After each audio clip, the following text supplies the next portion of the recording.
Welcome to Talking Hoosier Baseball. We are recording this on Monday, May 4th, 2026. I am Carl James, joined by Chris Feeney, Zach Horwitz, and Cassidy Palmer. Indiana baseball started the week by going on the road to Louisville and claiming another midweek win to finish the season, an impressive 9-2 in those contests.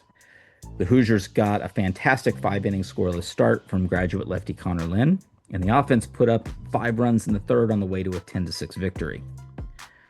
The Hoosiers got a special treat in being the team that got to play the Northwestern in the annual game at Wrigley Field in Chicago. Our own Zach and Josh Bennett were on hand for that one. The Hoosiers put on a show for the mostly IU-friendly crowd. Tony Neubeck tossed 6 scoreless frames. The top of the Hoosier order, Hogan Denny, Jake Hanley, and Owen Oever, combined to reach base 9 times. The Hoosiers dominated the game for a 9-2 win. The series shifted to the suburb of Evanston on Saturday, and things did not go well for the Hoosiers. At least 3 critical base running mistakes kept the Hoosiers from extending an early lead.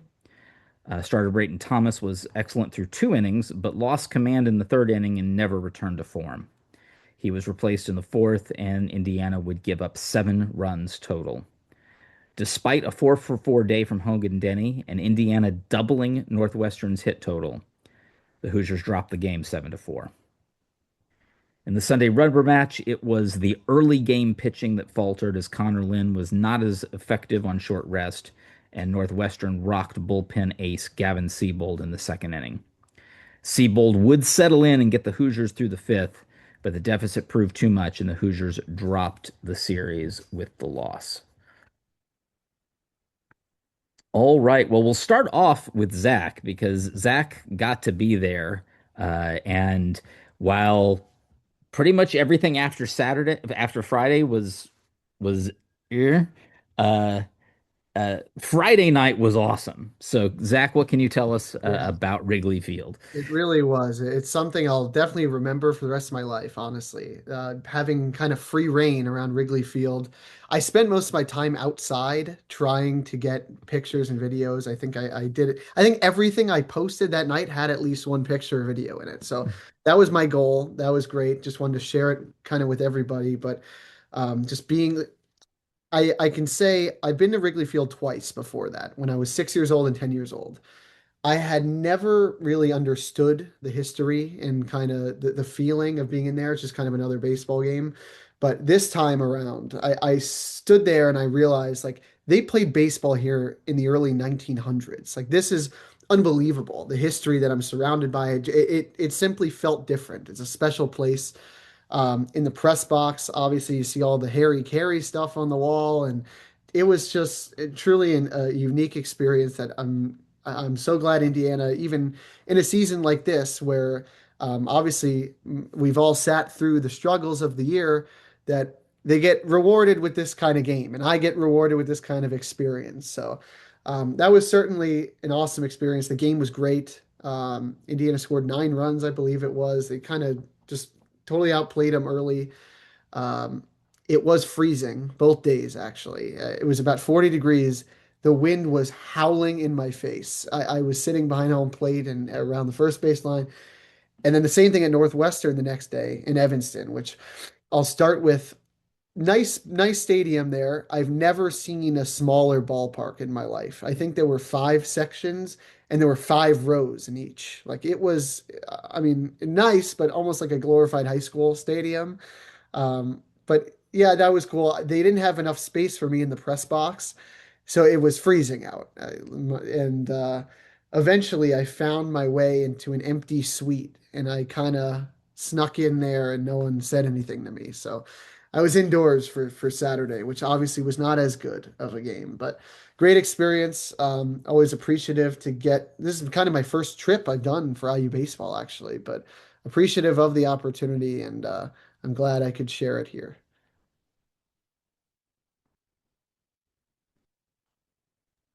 All right. So, we'll now turn it over to Cass. Do you have anything, any nice statistic nuggets for us today, Cass? I don't know if nice is the right word in this point in the season. I don't know that I'd call many of the numbers nice.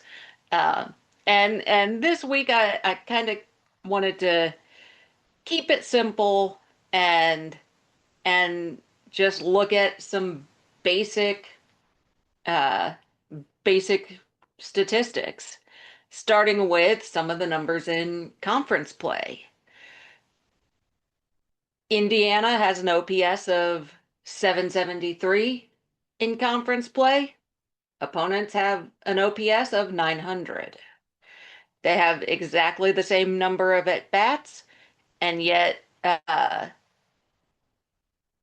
Big Ten opponents have about 20 more runs scored on the conference season. More significantly more RBI, which yeah, more doubles, more triples, more home runs, slugging 503, more walks, more total bases. On the pitching side, they have a lower whip, even in more innings pitched. Uh, they've allowed fewer opponents have allowed fewer hits, obviously fewer runs, fewer earned runs. It it kind of goes all along. The one thing that's pretty even across IU versus Big Ten opponents is fielding. Fielding is as close to equal as it can get at 978 for opponents and 977 for IU. I mean, this is what we've been seeing this year. Opponents hit more, hit more extra base hits, and they're able to drive in more runs. Even looking at those RBI numbers, and I'm actually going to do some quick live math, which is always something you want to do. Uh, so their runs were driven in RBI about 92% of the time, whereas IU's was about 89% of the time. That's that seems like a small number, a small difference in percentage. And early in the season, I would say the same thing. Like that small like that's not a meaningful number. But at this point in the season, that small amount, those are the extra runs given up. The whether it's errors that lead to runs scoring or fluky situations, or I believe balk in a run would would count that same way. Hit by pitch, walk in a run, those things would all have RBIs attached. But those are the mistake runs, the runs that should not happen. And so seeing that, I mean, teams haven't scored that many more runs than IU, given the end result, the win-loss differential. Feeney's excited about something, and it's probably not these numbers. But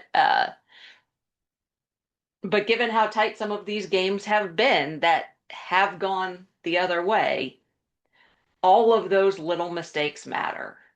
And so that was what really stood out to me was just how one-sided the conference season numbers are. The season as a whole are not as stark. It's a lot more balanced. In fact, IU has more hits than opponents in the regular season, in the full season. Higher batting average, slightly lower OPS, but not by that much.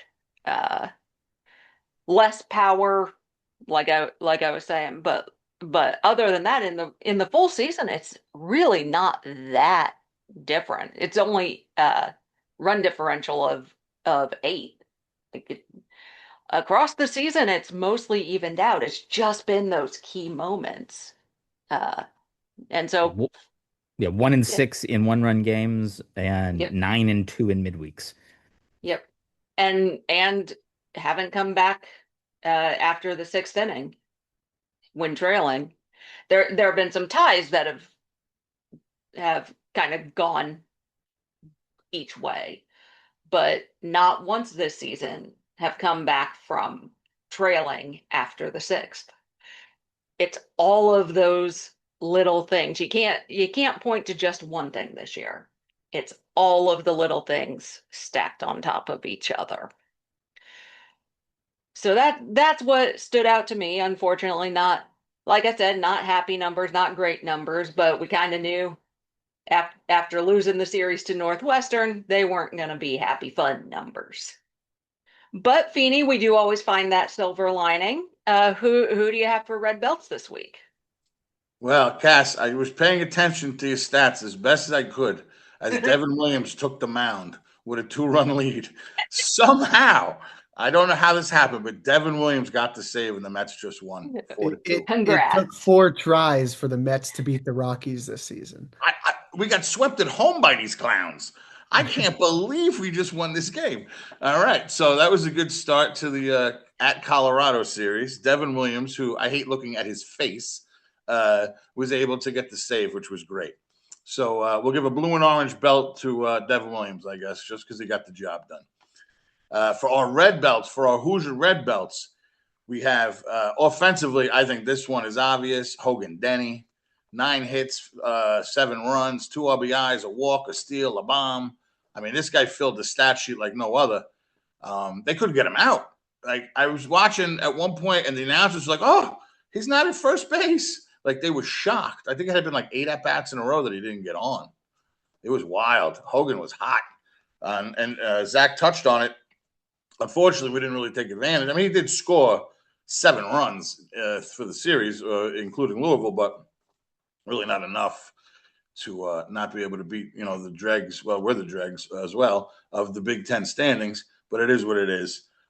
For pitching, for the for the Joey Donato Award, we're going to go Tony Neubeck. I mean, I just thought it was a really special moment for him to be able to be on that mound at Wrigley Field and then to perform the way he did, 6 shutouts, 7 Ks, just the 4 hits. He faced 27 batters. He threw 100 pitches. Really, really good job. And I know, well, it's Tony, right? You expected it? Yeah, but you don't know. I know he's our guy, but you don't know that's going to happen. Wrigley Field, the whole thing. He came through, and it was really nice to watch. And just for him, not that he's been with us all these years, but we know the story. Zach did the profile on him. Like, we know what this guy's been through. And I thought that was really cool. So he's going to get the pitching award. For defensive award, again, kind of like last week, I really didn't have a standout like home run robbery or this, that. But to me, there was a big moment in that Louisville game. I don't know if you guys are familiar with Lucas Moore. He's the speedster of the Louisville Cardinals. This guy has 102 steals in his 3 years with Louisville. He had 17 the first year, 53 last year, and he's got 35 already this year. And TJ Schuyler threw him out from his knees. So I thought that was, he Benito Santiago, this sucker, and he got him. So I'm going to give the red belt to TJ for that. He even had a hit and an RBI in the game. Not that, that doesn't matter for the defensive red belt, but it was impressive. So for TJ, and just to touch on a few things, the average for catches in D1 is like 35-40% of runners that you throw out. TJ Schuyler is 63%.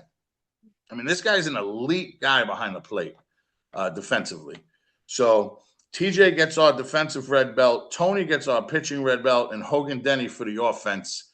And the Mets won a game today. Woo-hoo! Let's hope another blue and orange team can win one. Ooh, they're about to tip off. Go Knicks. We're going to kick this over to Carl. Well, before we Yes. kick it to Carl, I was going to give a quick update as we get to the last couple weeks of the regular season, because all 3 of the the red belts are still competitive with Ooh. 2 weeks remaining. We've got 3 guys in the running for the Joey Donato. We've Who's got that? Tony, Siebold, and and Yarberry. Yarberry. Okay. Yep, those are all within at least tying distance. So they're not they don't have the elimination thing next to their name like we do in the Right. standings. They are not mathematically eliminated. Gotcha. On the Alex Dickerson red belt, I'm gonna call this one a toss-up Oh, because there is literally at this point nobody on the team eliminated. I guess maybe technically the pitching staff. But there is no wow. bat eliminated because I would have thought Jake and Denny would have been like ahead. nope. The Denny, Hanley, Koski, and Tanuver all have 2 each with 2 weeks remaining. Koski. So, yeah, I should have thought about Koski too. You're so right. technically, some random bat could come in and take it these next 2 weeks, and it would be a 5-way tie. Who said they had nothing to play for down the stretch? So that one is still, like I said, it's a toss-up. It could go to anybody. This is why we need cast the stats. We have something to root for the last 2 weeks of this season. And then on the defensive side, everybody who has gotten a red belt is still in play. Whoa. Because the leader at the moment is Koski with 3. And so technically anyone who has at least 1 could tie for.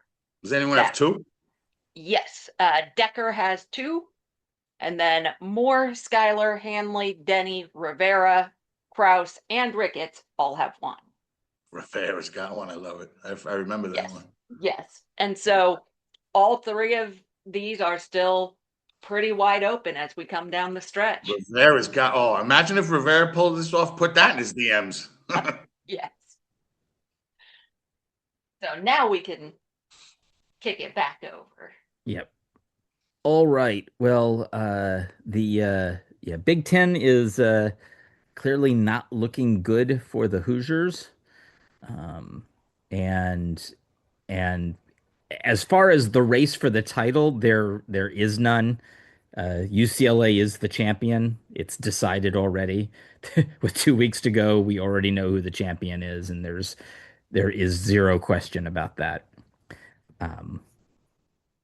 So there obviously is still, competition there for one of those top 4 slots, although there's actually a decent amount of separation. Michigan is playing 625 in the league, while USC is at 704. Nebraska getting swept by Ohio State this weekend was a bit of a shocker, and is a real shock to Nebraska's hosting hopes. They're going to have to put a tear on, and they might even have to get to go back to getting magic in the Big Ten tournament. Now, for them, they're still third in the conference, so they're still going to get one of those. They still should get one of those top 4 slots in the Big Ten tournament, so that they will not have to play till Friday and have a legit chance to actually win the thing. Although they don't need to win the thing to get into, they're getting into the NCAA tournament, but winning the Big Ten tournament might be that final little piece that pushes them over to being able to host. Their RPI is still in hosting range. They're at 18th overall. IU will be traveling to Purdue this weekend. Purdue is now up to 52 in the RPI, so they are a solid bubble team at this point. So that's what this series is going to mean to the Boilermakers. Top 12 get into the Big Ten tournament. Number 12 right now is Rutgers. They're at 9-15. IU is in 15th now at 7-17. So that's 2 games behind the team they need to pass. But the thing is, it's not just about how many games back you are. It's also about the fact that you have to pass 3 teams. And the likelihood that all these teams are going to be bad and bad enough while you're also good, especially playing a team that is having as good a season as Purdue is. Um, there's there is a it would require the final 2 weeks to be something unlike anything we've seen this season for Indiana to have a realistic shot. And I know, it's still mathematically possible, so it's not out of the realm of possibility. But IU is going to have to play a type of baseball we have yet to see. They're going to, I think at the bare minimum, they have to sweep one series. They have to win both series, and one of those has to be a sweep. And Indiana hasn't swept anybody anywhere this season. And we're just so far into it now that I don't see something new happening here. As far as our group goes in our pick'ems, well, as we already announced last week, we knew that there was going to be no change in the order because the four of us all picked identically. And we were 6-1 on the week. We did not pick a ranked Nebraska team to get swept by Ohio State. In fact, nobody did, not even Bowen and Drew. They were along those lines with us. But the four of us got all the other series picked correctly. So we do have a new weekend coming up. We already talked about IU and Purdue. Iowa travels to Nebraska. That's their rivalry series as well. You've got a East Coast rivalry series with Maryland traveling to Rutgers. Michigan goes to Minnesota, kind of a classic top tier mid Big Ten matchup. Michigan State's going to Ohio State. Northwestern at Illinois, another rivalry. Oregon at UCLA. That's the juicy matchup of the week, and then Washington at Penn State. So I've decided I'm going to go ahead and go first because some people think that I cheat. So uh, I am picking Nebraska at home. I think they're going to recover from that Ohio State series. Um, and Nebraska does this. This is the same time of year back in 21, and I know that was a long time ago, but they, you know, somehow got beat by Rutgers in a three games, is swept by Rutgers in a 3-game series, and that was in Nebraska. Um, okay, I'm gonna pick Rutgers at home versus Maryland. I'm going with Michigan at Minnesota. I had to think on that one for a bit, but I think Michigan is just they're a machine right now, and I'm sticking with them. Uh, I'm not going to pick against Ohio State at home right now. They've just been too good. I'm going with Illinois at home over Northwestern. Um, it's getting down to the wire. I'm 2 series down. So I say the Bruin train comes to an end this weekend. I am going with Oregon. Uh, that the undefeated Bruins, who have now secured the Big Ten title, are going to lose a series in the Big Ten, and it will be this weekend. Um, and yeah, Washington over Penn State, easy. That's even though that's in Happy Valley, I'm going with Washington. And even though I don't think Washington's a great team, I'm going with Washington. All right, who wants to jump in next? Carl, Or we're tied. Cass has the edge here, so I won't change too much up. But we have the same picks outside of I'll take UCLA, but I do think that their undefeated streak in the Big Ten comes to an end. I think Oregon will take one. I think they have to. Yeah, but that Michigan Minnesota series is tough. But Michigan's just been good enough. They win the close games, so I think that's where I'm going to go. And especially with Nebraska at home against Iowa, they have to bounce back. They're still in it. Like their season's not done because of that sweep this past weekend. So they also have huge crowds there in Lincoln recently. So I'll take them. And mine is not far off. If I was keeping track correctly, I think the only one I'm differing from Carl is I am taking Maryland over Rutgers. So I'm taking Nebraska, Maryland, Michigan. No, and I'm taking UCLA. So yeah. Uh, Nebraska, Maryland, Michigan, Ohio State, Illinois, UCLA, Washington. Although if that were literally anybody but Penn State, I probably would have picked the anybody else. Chris. I got Penn State. I'm going to take. I know they're last in the standings, but I think they're primed for a good series. So we're going to go Penn State. We're going to go Rutgers.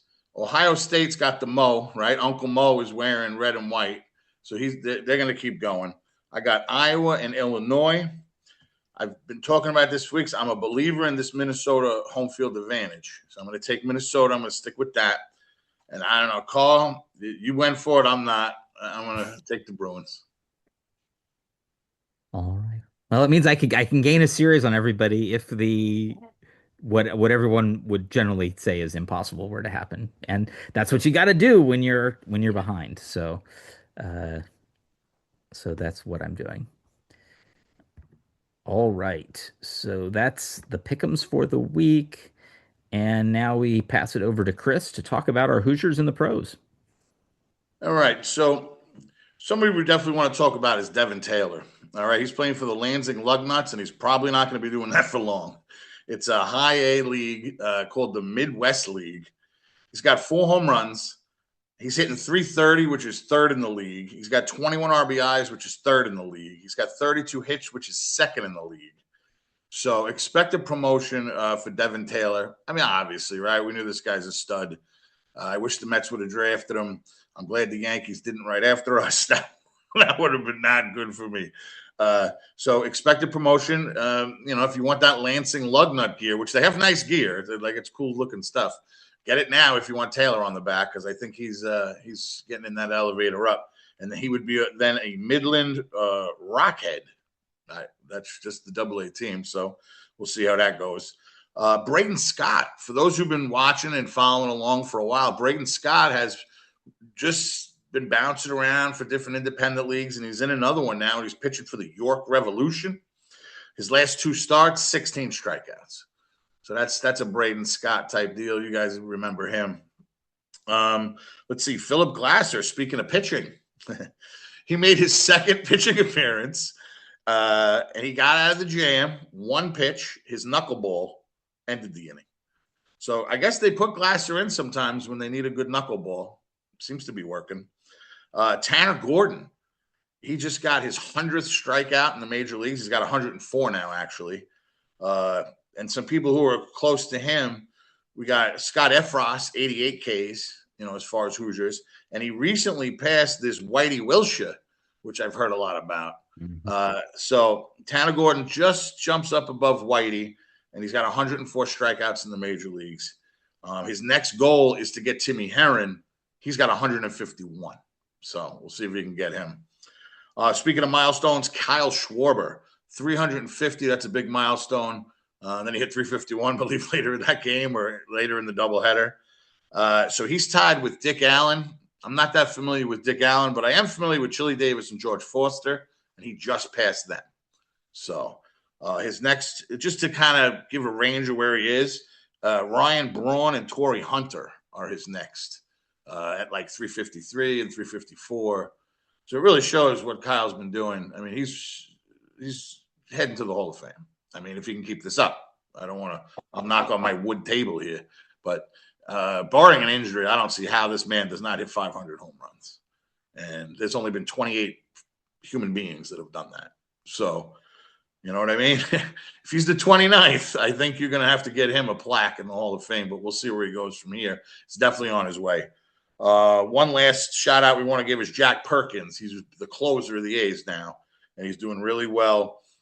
They took him out of the rotation. They put him at the back end, and he seems to have that closing mentality. He's got a couple saves now for the A's. I'm trying to see if they'll get Devin Taylor promoted all the way up so he can be with Jack Perkins on the team. But, I mean, that might be a little much for this season. But, yeah, that's our alumni update for this week. All right. Okay, so we've got our roundtable conversation now. If you had told me in February this team would finish the season 9-2 in midweek games, looking at the midweek schedule, especially preseason, I think I would say, oh, this is a regional team, right? How have they been so good on Tuesdays and Wednesdays and so bad on Saturdays and Sundays? Better pitching on the weekends.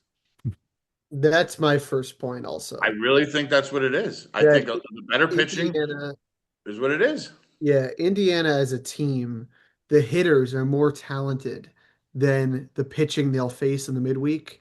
But even when okay, another thing. So the pitching is definitely an easier opponent there.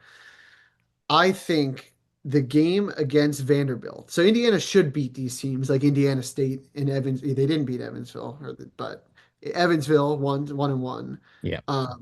These kind of teams, like I remember last year, they lose to Northern Kentucky or like something like that. They shouldn't lose to these teams. And I think this year, when they played Vanderbilt, that was almost like a one-man effort. Hogan Denny kind of took over that game and won it himself. But the Indiana's two biggest wins were Vanderbilt and Louisville this year. And the game at Louisville, I think, is just kind of riding a momentum of we know that we could beat teams like this because we did it a couple weeks back at Vanderbilt. So I think they just kind of piece it together, and Conner Linn has been a big part of that. Their two biggest games, their two biggest wins were his best performances on the year. So they could swing the bat well enough against lower level pitching and then get a good pitching performance out of it. And when it comes to the weekend, I don't think Northwestern's Sunday pitcher is that much better than Louisville's midweek starter. But I think also the ambiance of it, I can tell you, even this weekend at Northwestern, I mentioned the small stadium and all that. They brought their band there, like a three rows of a band, and the dugout is fired up when they score a run. Like I think it's the ambiance, the environment, it just feels like it matters more on the weekend that they haven't had as much success there. I don't know if that's true in any site or if that's just my thinking, but I think just the environment that this is a young team for Indiana, and then it just the moments feel bigger on the weekend. Well, and I think kind of going off of that and what you said a little earlier, some amount of midweek success, midweek wins, I could attribute to midweeks are weird. Midweeks are fluky. That's where you see weird games. You see a 20-10 game on the midweeks. You get different pitchers in different situations. You're using what you've got in the bullpen, see who you can get to do something. Maybe you've got guys throwing an inning where they wouldn't probably throw an inning. You get weird results in midweeks, and like you said, Zach, we've had years where IU loses to Northern Kentucky or some other team in the midweek that they have absolutely no business losing to. Purdue Fort Wayne. Yes. Yes. Who doesn't have a program anymore? Uh-huh. But so there is some amount of weird flukiness with midweeks. That's always been the case. To go 9-2, though, that's beyond fluky, lucky, weird midweek stuff. That's there's something there, and some of it is the lower level. There are some Bradley that was never going to be a loss, and it shouldn't be a loss. But we said that about IPFW too, or not. I know it's not. Those are the mastodons, right? Yeah. They don't have a program anymore? Nope. They scratched their program last year. So they changed names, and then they just killed the whole thing. Yep. Damn. But yeah, so there's a small amount you could attribute to weird stuff. That's not the whole story. And so, Well, there's another piece of this, and there is a true positive, I think, in the midweek piece, and that is, and this is more early on because I agree with you, Zach. The last month or so, it's a lot of it's been Conner Linn because he's been shifted to the midweeks and opening and being a starter. But that's the midweek is where we first, really saw Ivan Mostalski break out. Um, we've seen Kellen English in multiple midweeks be successful. And then some of the guys that after struggling in an outing out of the bullpen during the weekend would kind of come and get themselves right in an inning in the midweek. Reagan Rivera's had a few of those one inning performances, and oftentimes it goes on to the next weekend. He ends up having a couple good innings in the weekend as well. Um, um, but it just seems like every IU pitcher has had at least one, if not multiple turns where things have gone poorly. And that just and honestly, just the I don't remember a significant example of that happening in a midweek. And of course, in a midweek, they have the option of, okay, well, we're just gonna go, we have 2 days off after this because they're almost all on Tuesday, and they can just start stacking guys one inning at a time. So there isn't ooh, I can't bring this guy in because if we do that, we're gonna we're gonna be in bad shape for the next two games, which are start tomorrow. Um, they've had a little bit more flexibility in making pitching moves in the midweeks than they have on the weekend. And on the weekend, it's sort of like, ooh, if things aren't going well, we're gonna kind of punt it, um, and that's tended to be more of a Saturday thing because they've actually played pretty well on Friday too. That would actually be an interesting stat if you threw in Friday with Tuesday and Wednesday, the yeah, weekdays versus weekends. yeah. The Saturdays have been bad. Across the board, it Yeah, didn't matter who was starting. When Neubeck was starting Saturdays, the yeah, offense couldn't do anything. yeah. Yeah, I Really, think barring UCF. Yeah. UCF was the exception. So Yeah. yeah, that they plan for one game rather than three games. That's kind of been the difference, and especially not to really single anyone out, but Brayton Thomas and Tony Neubeck have been the two guys that have been in the rotation all year long. And Brayton Thomas has been inconsistent. That you can get three innings out of him on a Saturday, where you might have used the bullpen a bit more on a Friday and you're in a terrible spot. So it's just, I think that's the difference where the record comes in that they've lost so many games on the weekend just because they're out of pitching on a Saturday or they gotta if you want to win on Sunday, you're going to have to punt Saturday, which means that you might lose the series on that day. That it's just they didn't yeah, have the depth for it. They also lost Jackson Bergman. I brought that up several weeks in a row.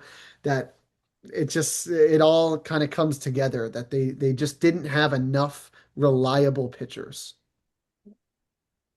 yep. Um, and I did skip something that we were supposed to discuss today, and that is Purdue. Because Okay, you can IU, skip them. It's all right. well, I need to bring at least this point up because it ties into what Zach has brought about. Because yeah, it was fascinating looking at the stat sheet on Purdue. And in fact, I don't even need to look at it right now because I could sit there and regurgitate names. The reason Purdue is a good team is because they don't play any bad players. They don't have any stars. There's nobody.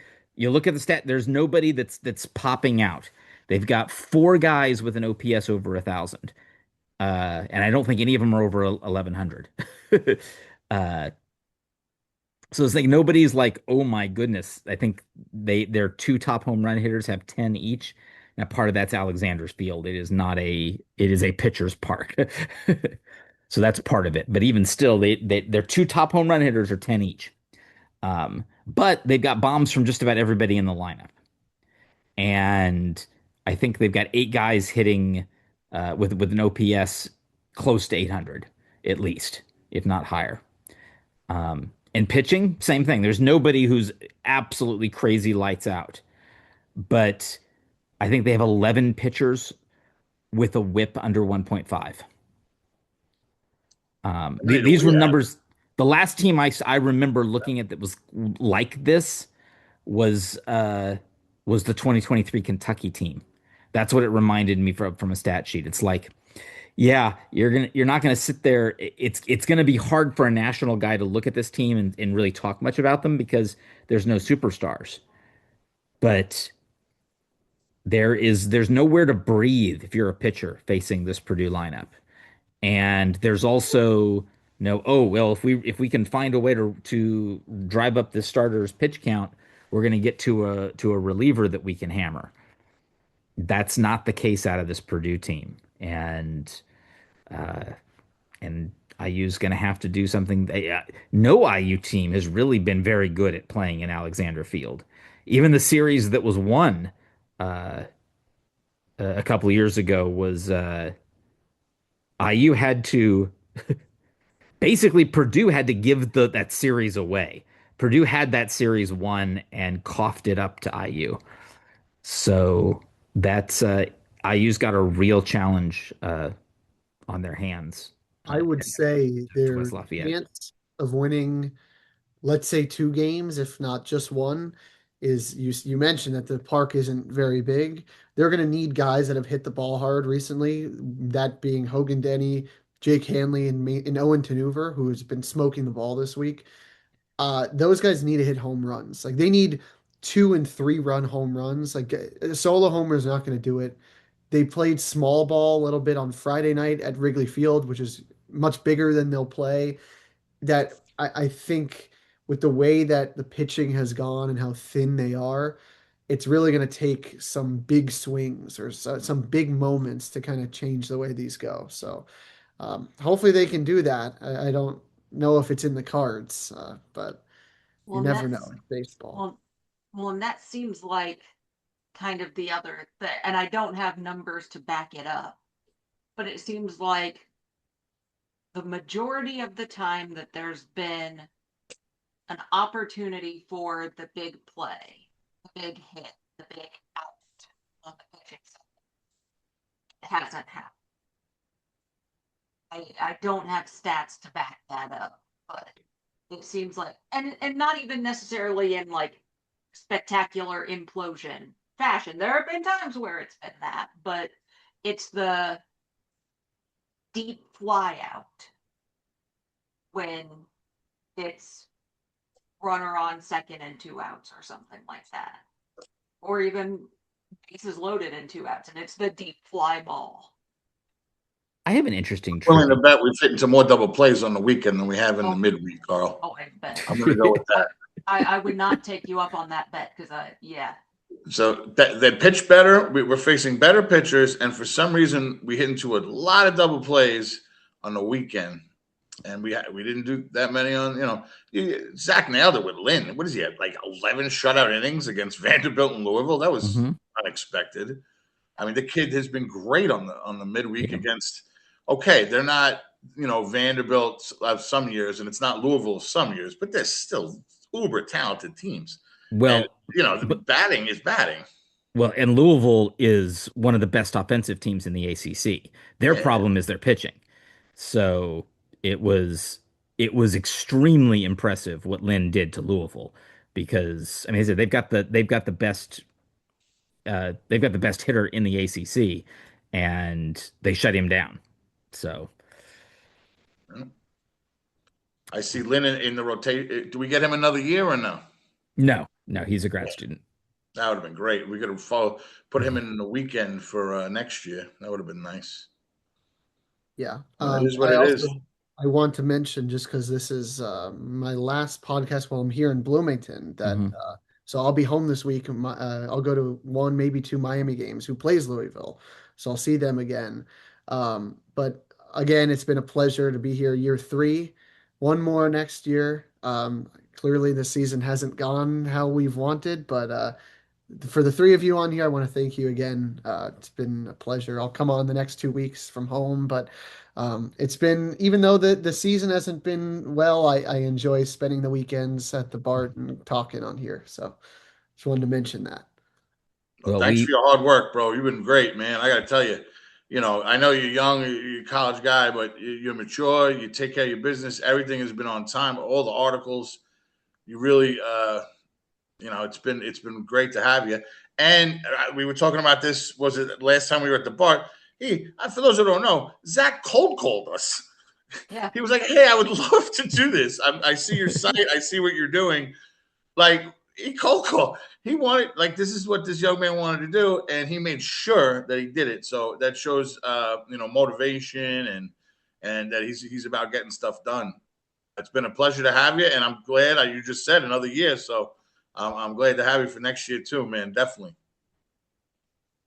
Yes, can't stress enough how huge Zach has been for us, and it's especially for me. He makes my life so much easier.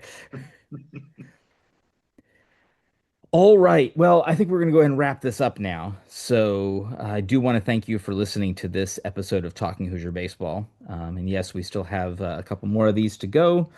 Um, for more on Indiana University baseball, hit up iubase.com. We'll continue. There's no midweek this week, but I will continue to have live game blogs.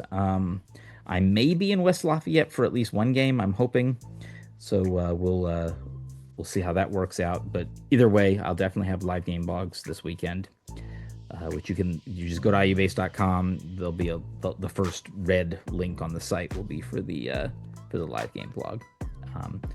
So hit up iubase.com. For Cassidy Palmer, Zach Horwitz, and Chris Feeney, I'm Carl James. See you at the BART.